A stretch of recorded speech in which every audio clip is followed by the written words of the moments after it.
ఆంధ్రప్రదేశ్ రాష్ట్రంలో అధికారంలో ఉంది ఎన్డీఏ కూటమి ప్రభుత్వం. ఇక్కడ 164 మంది ఎమ్మెల్యేలు ఎన్డీఏ కూటమి నుంచి ఉన్నారు.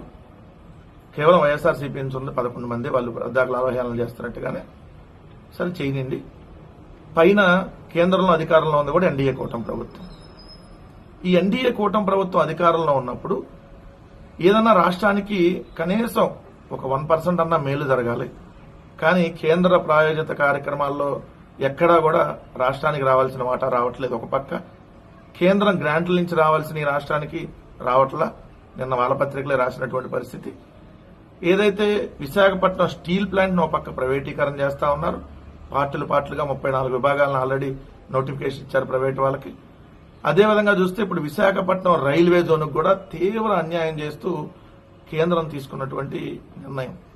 విశాఖపట్నం రైల్వే జోన్లో అరకు లేకుండా, అదేవిధంగా కేకే లైన్ లేకుండా, అదేవిధంగా విజయనగరం, శ్రీకాకుళం జిల్లాల్లో ఉమ్మడి విజయనగరం, ఉమ్మడి శ్రీకాకుళం జిల్లాల్లోని సెక్షన్లు లేకుండా ఏదైతే విశాఖ రైల్వే జోన్ ని అనౌన్స్ చేయటం. మొన్న 6వ తారీఖు ఆలస్యంగా ఏదైతే వచ్చినటువంటి సమాచారం ప్రకారం అధికారిక ఉత్తర్వులు మొన్న 6వ తారీఖున ఇచ్చారు. ఏదైతే ప్రముఖ పర్యాటక ప్రాంతం అరకులోయ సహా అత్యధిక రాబడిని ఇచ్చేటటువంటి కేకే లైన్ అంటే కొత్త వలస కిరండూల్ లైన్ అది లేకుండా ఏదైతే అనౌన్స్ చేయడం జరిగింది విశాఖ రైల్వే జోన్ ని. ఇప్పుడు విశాఖపట్నం రైల్వే జోన్ ని దక్షిణ కోస్తా జోన్ గా పేర్కొంటూ రైల్వే డివిజన్లు విశాఖపట్నము, విజయవాడ, గుంటూరు, గుంతకల్లె ఇప్పుడు అసలు కీలకమైనటువంటి లేవు.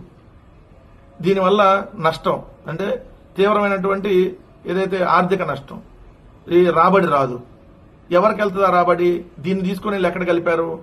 ఏదైతే ఒడిశాలో కలిపారు. రాయగఢ్ డివిజన్ అని ఏర్పాటు చేసి సో భువనేశ్వర్ జంక్షన్ గా రాయగఢ్ జంక్షన్ లో తీసుకుని వెళ్లి ఏదైతే కేకే లైన్ తో సహా అరకుని అన్ని తీసుకెళ్లి భువనేశ్వర్కి, ఒరిస్సాకి ఇచ్చారు. అంటే ఈరోజు అరకు ఆంధ్రప్రదేశ్ లో ఉంది. బట్ రైల్వే పరంగా మాత్రం తీసుకుని వెళ్లి ఒరిస్సా ప్రభుత్వానికి అప్పచెప్పిన పరిస్థితి. మరి ఏ గుడ్డిగాడికి పళ్ళు నవ్వుతున్నారు ఎంపీలు, కేంద్ర మంత్రులు?